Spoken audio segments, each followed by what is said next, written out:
in Britain, you have the largest pro-Palestine demonstrations, which suggests that we have a huge groundswell of not just general public support, but also of active pro-Palestine infrastructure.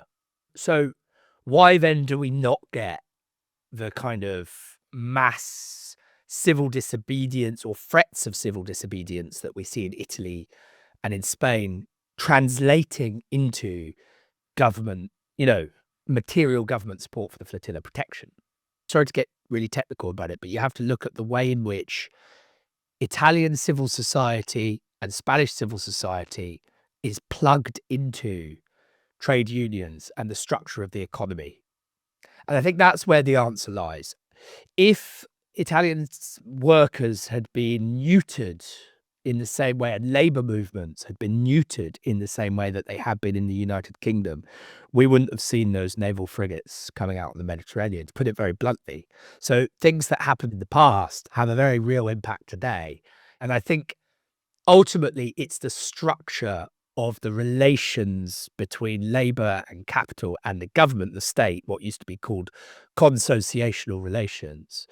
It's that kind of industrial relationship and the proximity of those actors in Italy and in Spain that produces the impacts that we see resulting in this particular scenario in naval frigates arriving on the Mediterranean, or naval vessels arriving on the Mediterranean to protect us. Now, I know that's quite a convoluted thing to say, but I really think that's the key. I think that that's how you solve the conundrum. And so I suppose what that means is, for the British left, we need to navigate that. We need to find ways to shut down our economy. The phrase in Italy, we made a video about it on the boat, was blocchiamo tutto. Apologies to our Italian cousins for my pronunciation, but blocchiamo tutto, I think it means block everything. Block everything. Block everything, right?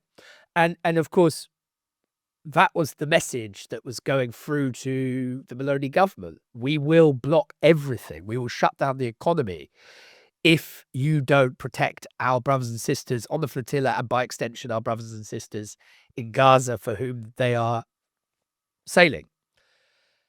If you say blocchiamo tutto in England, it's a totally defanged threat, because you can't block everything because of the nature of the retrenchment of union power in this country over the past 30, 40 years.